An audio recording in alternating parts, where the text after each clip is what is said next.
زندگی میں جو چیز اہمیت رکھتی ہے وہ صرف یہ نہیں کہ ہم نے کتنی لمبی زندگی بسر کی ہے، بلکہ اہم یہ ہے کہ ہم نے دوسروں کی زندگیوں میں کتنا فرق ڈالا ہے، یعنی لوگوں کی زندگیوں میں کتنا اہم کردار ادا کیا ہے۔ اور یہی وہ بڑی چیز ہے جو ہماری زندگی کی اہمیت کا تعین کرتی ہے۔ یہ کہنا ہے نیلسن منڈیلا کا۔ نیلسن رولیلا ہلا منڈیلا ایک ایسا نام جو آج آزادی، لچک اور انصاف کے لیے لڑنے کی علامت سمجھا جاتا ہے۔ نیلسن منڈیلا 1918 میں جنوبی افریقہ کے ایک چھوٹے سے گاؤں مویزو میں پیدا ہوا۔ جنوبی افریقہ میں اسے میڈیبا کے نام سے بھی پکارا جاتا ہے، جو منڈیلا خاندان کے لیے ایک اعزاز کی بات ہے، جبکہ نیلسن کا لفظ بعد میں اس کے نام کے ساتھ اس کے ایک ٹیچر نے ایڈ کیا تھا۔ کون جانتا تھا کہ منڈیلا 20ویں صدی کی اہم ترین شخصیات میں سے ایک بن جائے گا۔ لیکن منڈیلا در حقیقت کون تھا؟ کس چیز نے اسے ایک عظیم لیڈر بنایا؟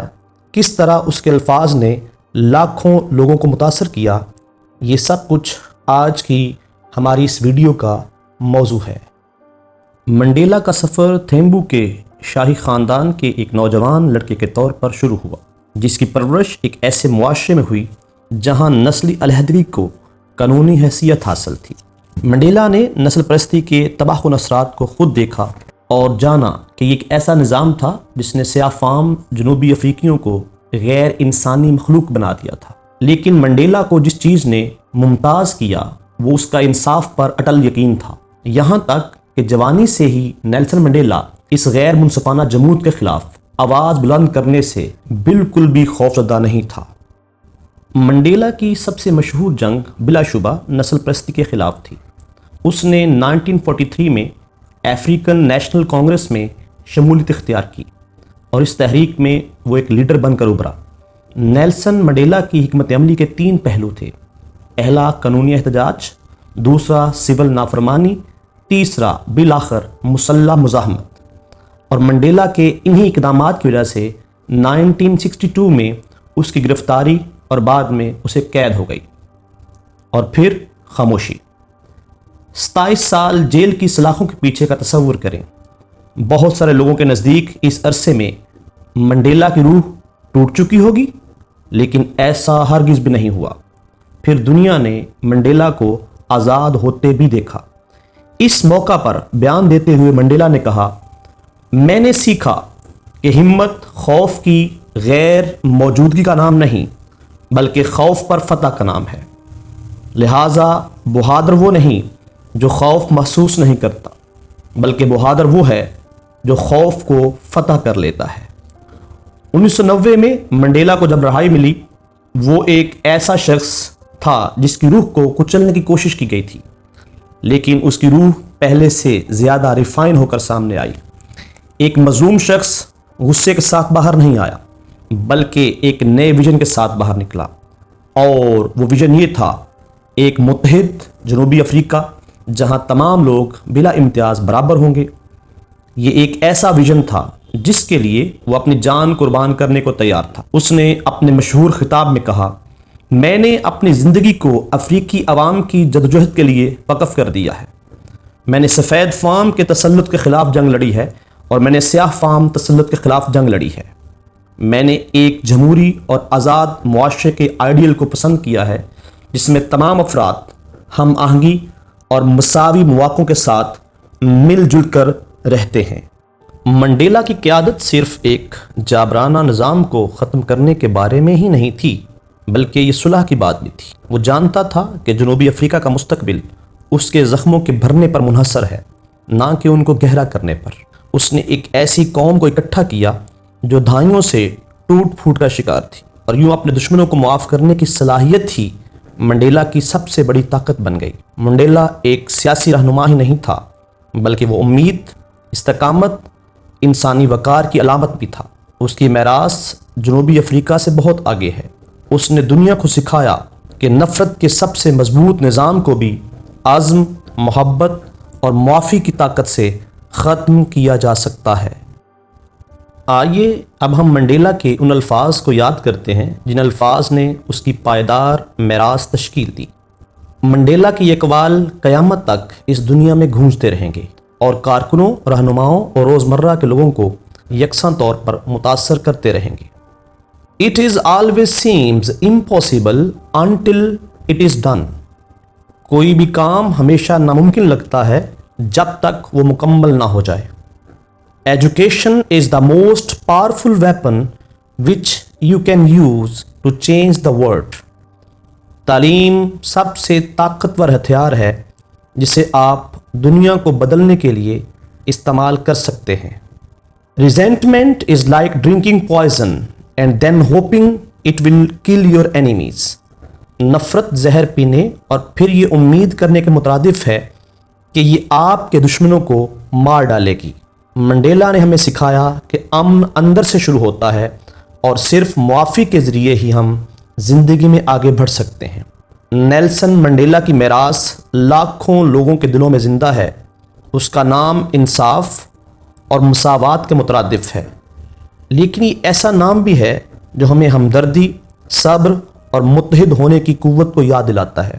منڈیلا نے صرف تبدیلی کی بات ہی نہیں کی بلکہ عملی طور پر اسے کر کے بھی دکھایا۔ منڈیلا کی زندگی ہمیں یاد دلاتی ہے کہ عظمت کا راستہ اکثر لمبا اور مشکل ہوتا ہے، لیکن اس راستے پر چلنا ہی قابل قدر بات ہے۔ منڈیلا کی وراثت آنے والی نسلوں کو right side of the history پر کھڑا رہنے، مصیبت کے وقت ثابت قدم رہنے اور معافی کی طاقت پر یقین رکھنے کی ترغیب دیتی رہے گی۔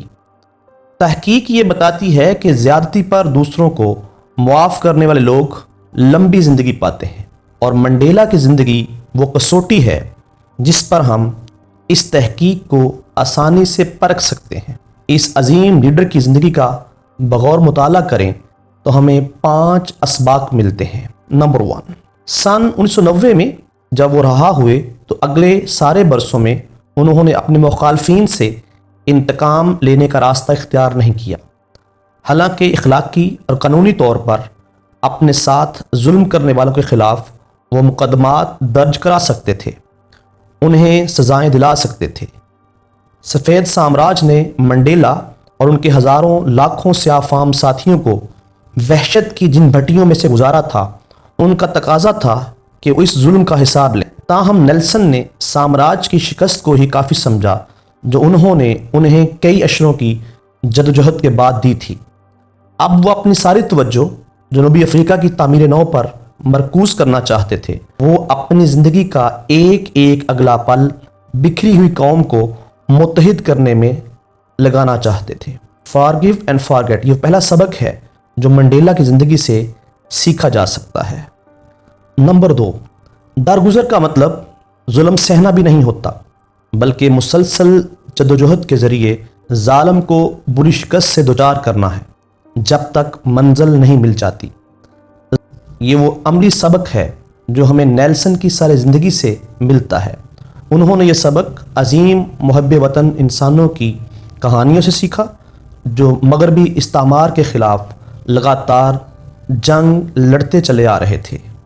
نمبر 3، نیلسن منڈیلا جدوجہد آزادی کے دوران کسی بھی مرحلے میں نرم حکمت عملی اختیار کرنے کے قائل نہیں رہے۔ وہ بار بار اپنے ساتھی قائدین کو قائل کرتے رہے کہ ٹھنڈی مزاحمت کا دور ختم ہو گیا ہے، عدم تشدد اب بیکار شے ہے اور اس کے ذریعے گوری اقلیت کا تختہ نہیں الٹا جا سکتا۔ آخر میں تشدد ہی وہ واحد ہتھیار ہے جو نسلی امتیاز کا خاتمہ کرے گا، اور مستقبل قریب میں ہمیں یہ ہتھیار استعمال کرنے کے لیے ہمیشہ تیار رہنا ہوگا۔ لہٰذا تیسرا سبق جو ہم منڈیلا کی زندگی سے سیکھتے ہیں وہ یہ ہے کہ عدم تشدد پر مبنی مزاحمتی تحریک صرف اس وقت مؤثر ہوتی ہے جب آپ کا حریف بھی انہی اصولوں کی پابندی کرے جن پر آپ کاربند ہیں، لیکن اگر پرامن احتجاج کا جواب تشدد سے ملے تو اس کی تاثیری قوت ختم ہو جاتی ہے۔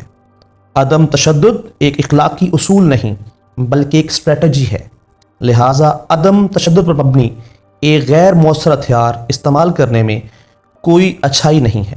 نمبر 4، نیلسن منڈیلا کی زندگی ہمیں یہ سکھاتی ہے کہ اچھے رہنما اچھے وقتوں میں ابھر سکتے ہیں، لیکن عظیم رہنما ہمیشہ برے وقتوں میں نمودار ہوتے ہیں۔ آپ نے دیکھا ہوگا کہ بہت سے نام نہاد لیڈر عظیم الشان مظاہروں کی قیادت کرتے ہیں،